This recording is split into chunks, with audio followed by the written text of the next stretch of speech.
নমস্কার, শুরু করছি আমাদের আজকের সরাসরি লাইভ অনুষ্ঠান।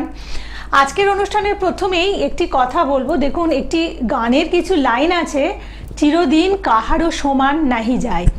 হ্যাঁ, এটা কিন্তু একেবারে সত্যি কথা। কারণ আপনার যদি ভালো সময় থাকে সেটাও আপনার চিরদিন যাবে না, আর যদি খারাপ সময় থাকে সেটাও কিন্তু চিরদিন স্টে করবে না।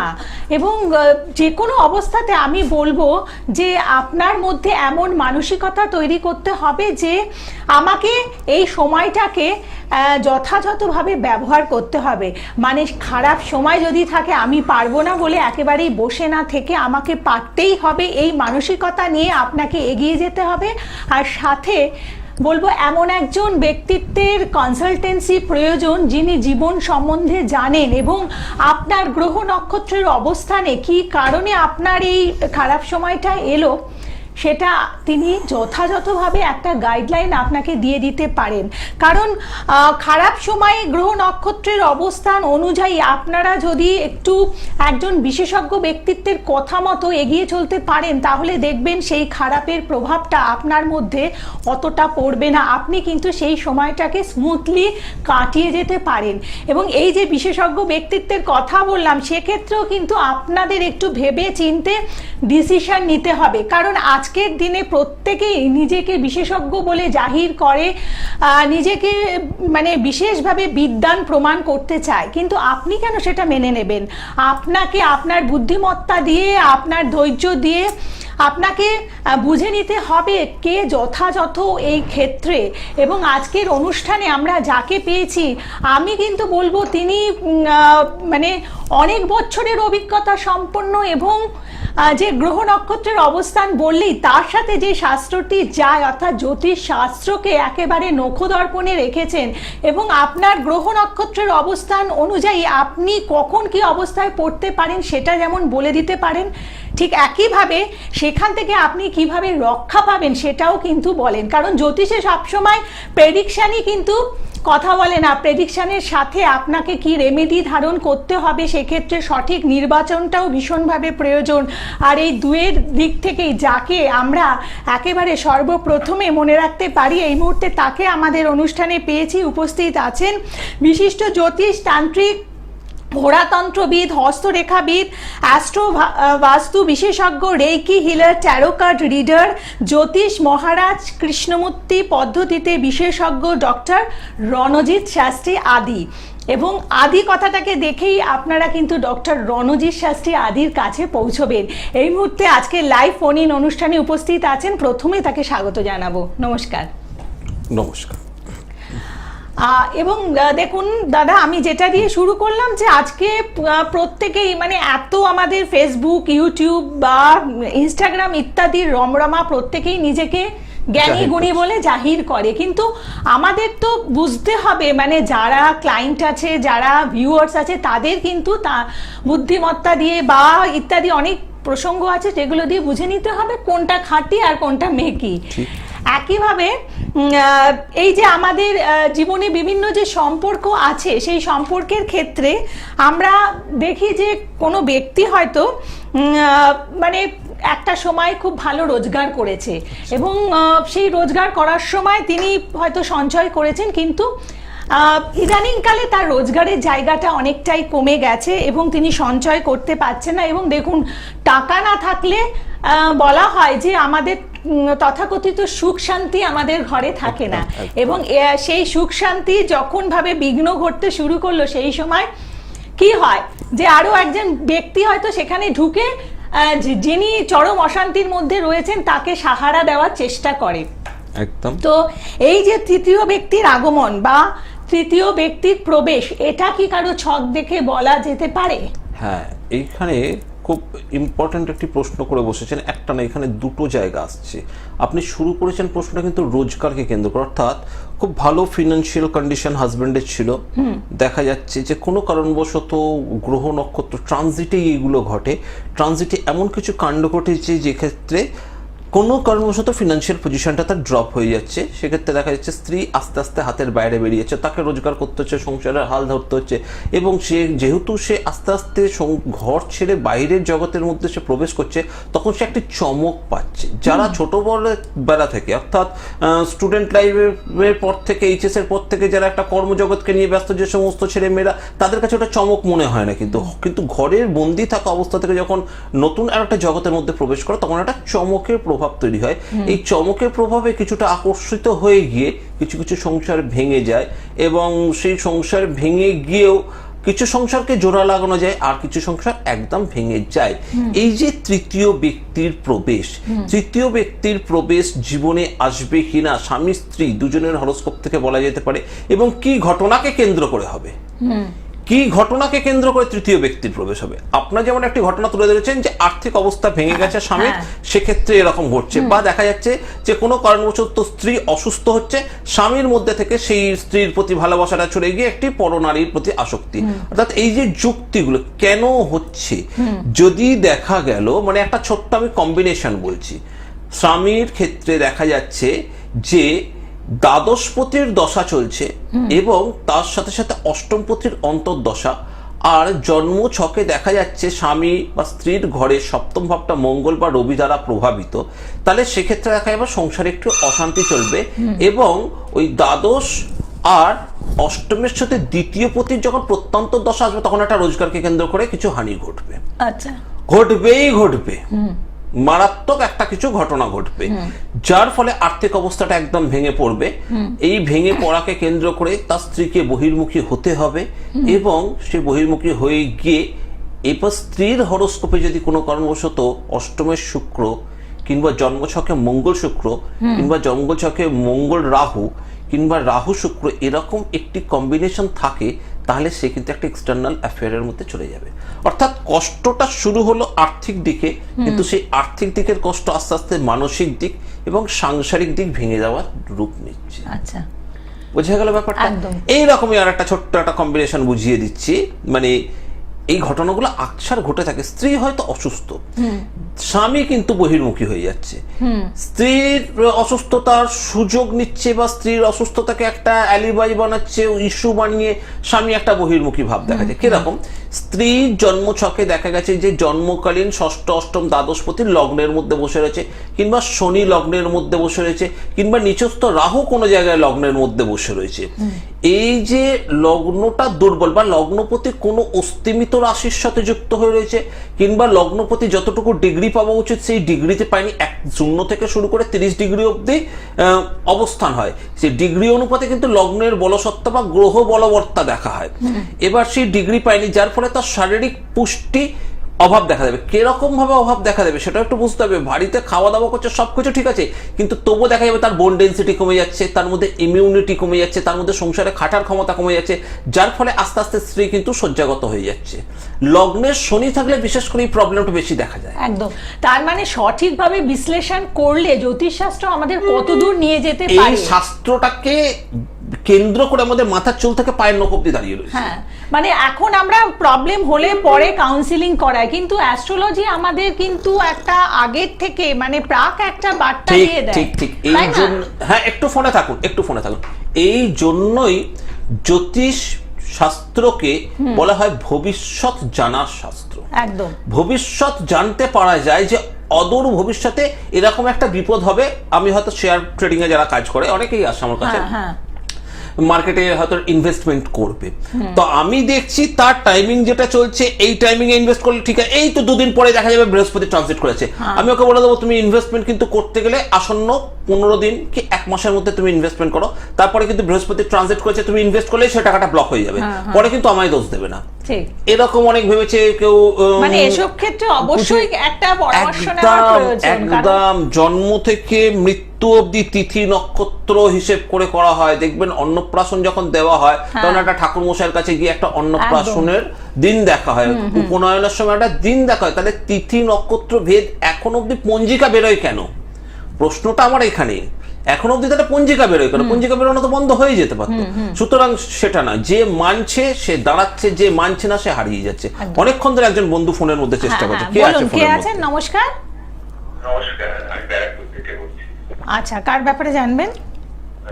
মেয়ের ব্যাপারে জানি। আচ্ছা, মেয়ের নাম বলুন। নাম আর ডেট অফ বার্থটা বলুন।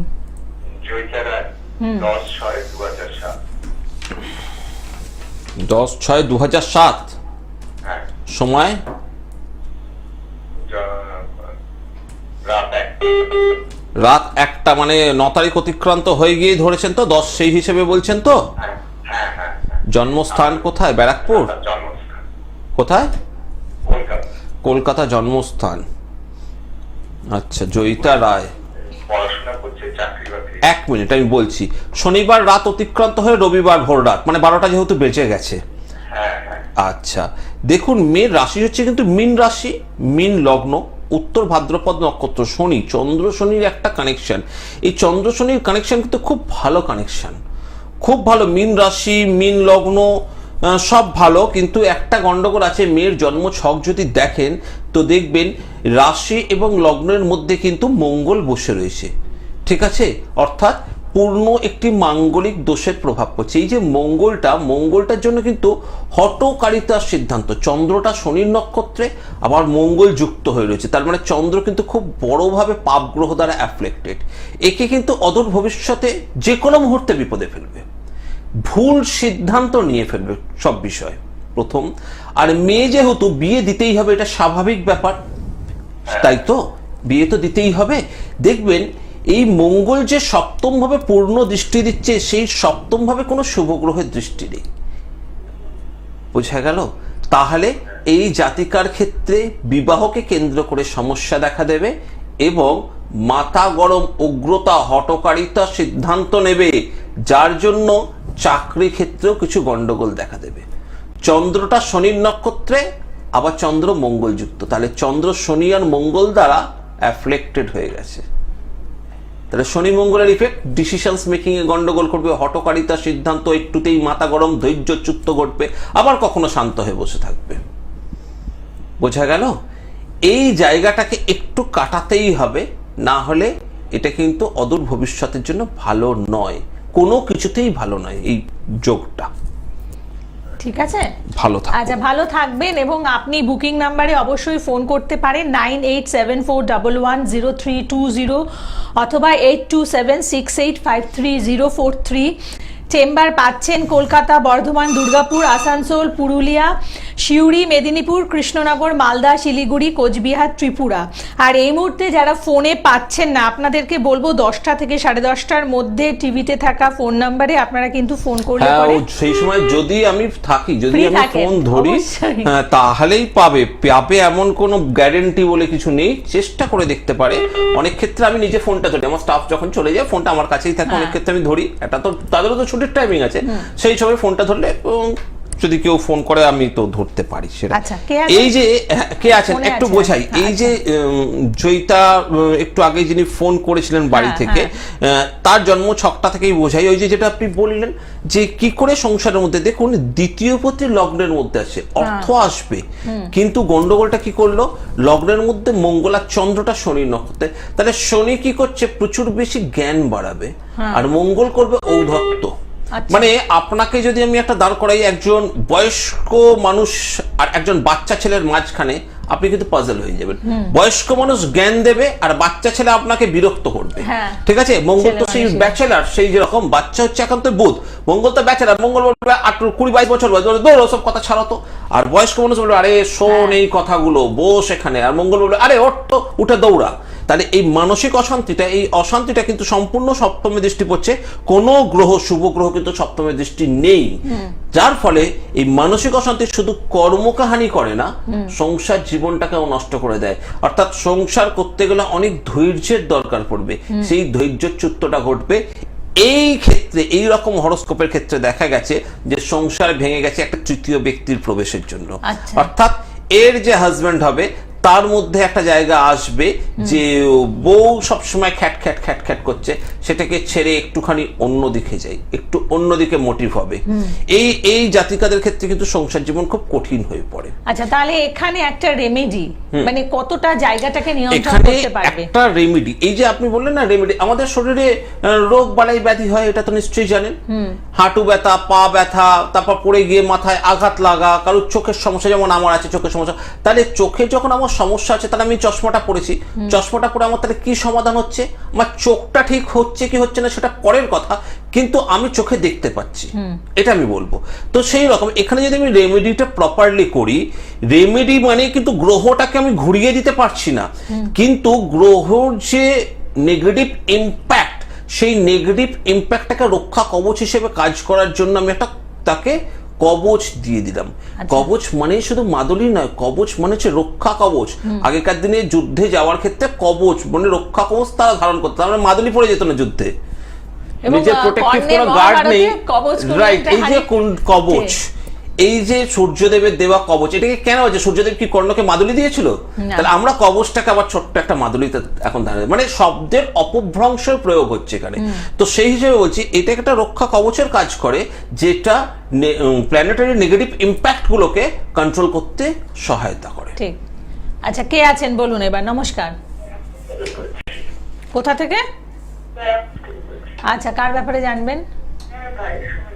ব্যারাকপুরে কিন্তু আমার চেম্বার শুরু হচ্ছে, এই কয়েকদিনের মধ্যে আমার ব্যারাকপুরে চেম্বার শুরু হচ্ছে। যারা অনেক দুজনেই ব্যারাকপুর থেকে ফোন করছে, টিভি স্ক্রলে হয়তো ব্যারাকপুর চেম্বার দেখা যাচ্ছে না।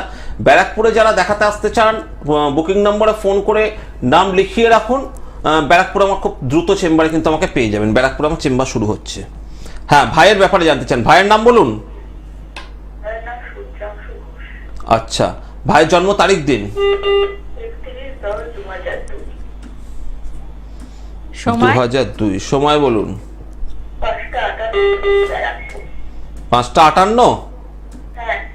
সকাল না রাত, ভোর না বিকেল?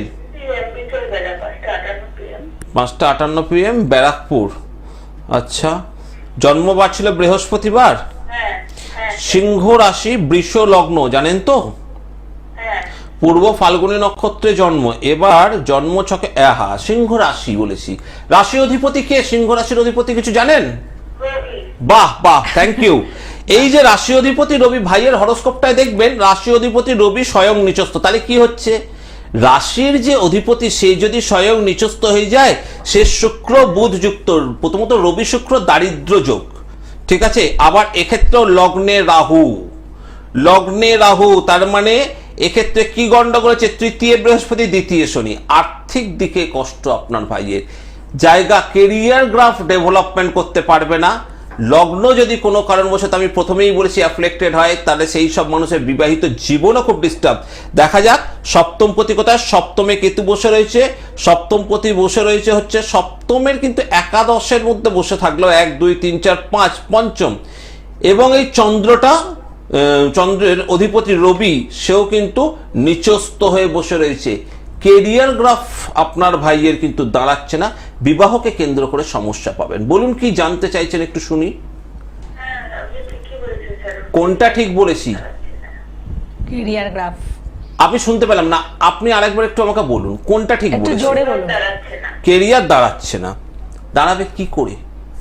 দাঁড়াবে কি করে? ছোট্ট ছোট্ট জিনিসগুলো স্কিপ করে যায় মানুষে অনেকে। আপনাকে সে নাই প্রশ্ন করেছিলাম যে সিংহ রাশির অধিপতি কে, আপনি বললেন রবি, একদম ঠিক কথা। বাকিটা কিন্তু আপনি জানেন না কেন দাঁড়াচ্ছে না। রাশি হচ্ছে চন্দ্রকে নির্ভর করে তৈরি হয়, চন্দ্রের বলবত্তা, চন্দ্রের ডিগ্রি আছে। ওই যে এক একটা ঘর ওই সুন্দর করে দেখতে লাগে ঠিকই, কিন্তু 0 থেকে 30 ডিগ্রি অব্দি ঘর, সেই ঘরের মধ্যে সেই 30 ডিগ্রিকে 3টি ভাগে ভাগ করা হয়েছে, এবং তার মধ্যে গ্রহ বলবত্তাটাকে বিচার করে বলা হয় উইল পাওয়ার। একজন সিংহ রাশির কেরিয়ার দাঁড়াচ্ছে না, একজন সিংহ রাশি দৌড়াচ্ছে। কেন হলো সেটা? সবই কি শনির জন্য? সবই কি শনির ঢাইয়া ইফেক্ট? সিংহ রাশিতে তো শনির ঢাইয়া চলছে, আমি তো প্রথমেই বলেই তো শনির ঢাইয়া চলছে। কেন বললাম?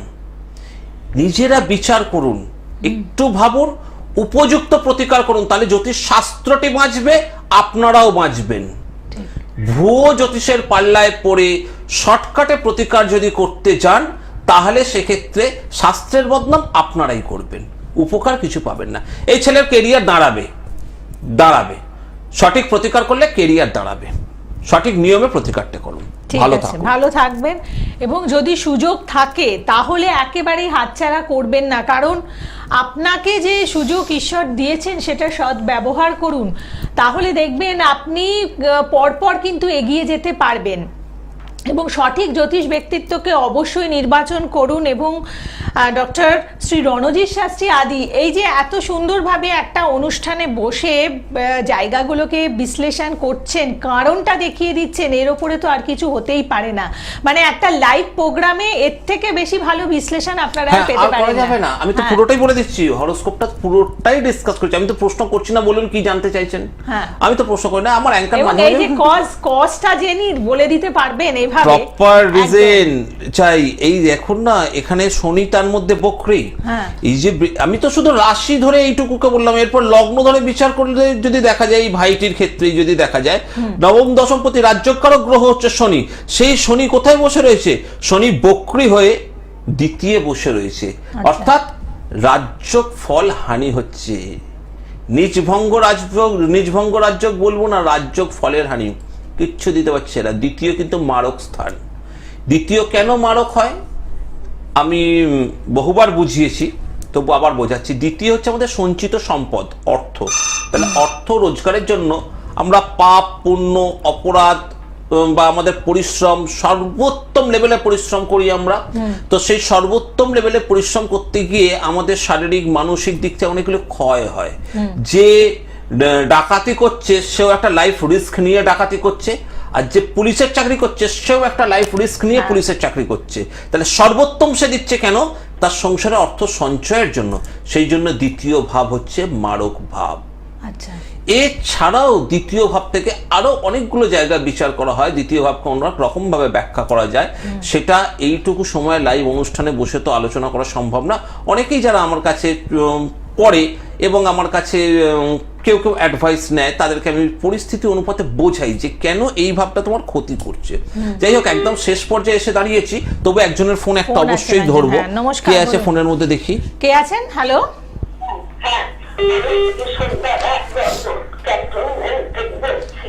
আপনি বরং ফোন রেখে ডাইরেক্ট একবার ফোন করবেন। আপনি খুব অসুস্থ বলে আমার মনে হচ্ছে। আমি আপনাকে বোঝাতে গেলে ততক্ষণে অনেক যারা ফোন করছে তাদেরও অসুবিধা হয়ে যাবে। আপনি আবার একদম ডাইরেক্ট বুকিং নাম্বারে ফোন করুন। হ্যাঁ, যেটা যে বিষয়গুলো আলোচনা করছেন, যে এই যে সমস্যাগুলো তুমি দেখলে, এই সমস্যাগুলোর যে সমাধান সূত্র, এই সমাধান সূত্রগুলোকে যদি সঠিক নিয়মে প্রয়োগ করা যায় না, সমস্যাগুলোকে প্রথমেই নিয়ম হচ্ছে গোড়ায় আটকে দেওয়া, নির্মূল করা যায় না। আমাদের যখন ট্রিটমেন্ট হয়, যে কোনো একটা ট্রিটমেন্ট হচ্ছে, ধরুন কারোর হাই প্রেশার আছে, কারোর কোলেস্ট্রল আছে, কারোর সুগার আছে, তার প্রথম ডাক্তার কি করে? প্রথমে যেন সুগারটা না বাড়ে, প্রথমে যেন প্রেশারটা না বাড়ে। যার প্রেশার ফল করে তার জন্য প্রথমে প্রেশারটা ফল না করে, প্রথমে একটা ওষুধ দেয়, যে ওষুধে প্রথমে স্টে করিয়ে দিল। এবার বলে ট্রিটমেন্ট শুরু করুন, এই ওষুধটা কন্টিনিউ এবার আপনি খেতে থাকুন। যার থাইরয়েড আছে, থাইরয়েডটা যেন কোনো কারণবশত ডিস্টার্ব না করে, প্রথমে স্টে করিয়ে দেয়। তারপর তাকে বলা হয় যে এই ওষুধটা এবার আপনার এত মাস ধরে চলবে কন্টিনিউ। তাহলে কি হলো? রোগটা বৃদ্ধির থেকে রক্ষা যখনই পাবে, তখনই আপনি বলবেন আমি নির্মূল হয়ে গেছি সেই রোগ থেকে। বেশ, একদম। এবং আমি এই যে আমাদের অশান্তির ক্ষেত্রে রিসেন্ট একটা খবর দেখলাম, মানে একটা অত্যন্ত সচ্ছল পরিবার, সেখানে মানে যিনি অশান্তির মধ্যে রয়েছেন বা থানায় গিয়ে কমপ্লেন করেছেন, তার হাতে আমি দেখলাম প্রচুর স্টোন পড়া রয়েছে এবং তার ওয়াইফের সাথে প্রচন্ডভাবে তার অশান্তি চলছে। এটা একটা সোশ্যাল মিডিয়াতে এখন খুব ভাইরাল হয়ে গেছে ব্যাপারটা। তো এই জায়গাগুলো, এই যে হাতে এত রেমেডি এবং আর্থিক সচ্ছলতা রয়েছে, তাও পরিবারে অশান্তি। আমরা আপনার মতে এটা কি কারণে হতে পারে? আপামর জনসাধারণ খুব স্বার্থপর, এটাই হচ্ছে ব্যাপার। আমরা ডাক্তারের কাছে যাই প্রাণে বাঁচার জন্য, আর জ্যোতিষের কাছে যাই সময়টুকুকে কাটানোর জন্য। একটা রেমেডি আমি করে দিয়েছি, সেই রেমেডিটা আপনি শুনে নিয়েছেন, পড়েছেন, উপকার পেয়েছেন, তারপর জ্যোতিষের সঙ্গে 4 বার দেখা করেছেন, কিন্তু কখনো জ্যোতিষকে জিজ্ঞাসা করেন এই রেমেডিগুলো হাতে রাখবো কি রাখবো না। অর্থাৎ ওই সময়গুলো চলে গেছে, তবুও দেখা যাচ্ছে একটা মারক রেমেডি আপনার হাতে রয়েই গেছে, তার সাইড ইফেক্ট দিয়ে দিচ্ছে। দীর্ঘদিন ধরে পড়েছেন, আপনি সোনা দিয়ে বাঁধিয়ে খুব সুন্দরভাবে পড়েছেন, আমি কেন ফেলবো ওই পাথরটা, আমি তো কেনার বেলায় তখন 1 লাখ টাকা দিয়ে কিনেছিলাম, 1 লাখ টাকায় কিনে 5 লাখ তুলে নিয়েছেন। চেঞ্জ করার দরকার আছে, দরকার, এবং সময়ের সাথে সাথে জ্যোতিষ শাস্ত্রের প্রয়োগ বিধি মেনে চেঞ্জ করা দরকার। তাহলে দেখবেন সমস্যা অনেক অনেক অনেক কম পাবেন। একদম। এবং তাই যে কোনো অবস্থায় ভয় না পেয়ে আমি বলবো আপনারা অবশ্যই যোগাযোগ করুন শ্রী রণজিৎ শাস্ত্রী আদির সাথে, এবং বুকিং নাম্বারগুলো তো আপনাদের জন্য খোলা রয়েছেই, সেখানে আপনারা ফোন করে একটা অ্যাডভান্স বুকিং করে চেম্বারে পৌঁছে যান। আর এই যে অনুষ্ঠানগুলো এগুলোকে একেবারে ভীষণ সূক্ষ্মভাবে ফলো করুন, তাহলে দেখবেন আপনি নিজেই আপনার সমস্যা অনেকটাই জীবন থেকে নির্মূল করে ফেলতে পারছেন। লাস্ট পয়েন্টে শুধু একটাই কথা বলবো, পোস্টার শিবরাত্রি, বিজ্ঞাপন, হ্যাঁ। পোস্টার বিজ্ঞাপনে বিভ্রান্ত হবেন না। পোস্টারে রণজিৎ শাস্ত্রী নাম দেখলে বুকিং নাম্বার মিলিয়ে তাহলেই কিন্তু যান তার কাছে, কারণ কিছু ঘটলে নকল রণজিৎ শাস্ত্রীর থেকে সাবধান। পোস্টার বিজ্ঞাপনে বুকিং নাম্বারটা আমার সাথে মিললে ভালো, না মিললে তাহলে আমি সেই মানুষ নই। বেশ, এবং কথা মনে রেখেই আজকের পর্ব শেষ করছি। প্রত্যেকে ভালো থাকুন। দাদা অনেক ধন্যবাদ, নমস্কার।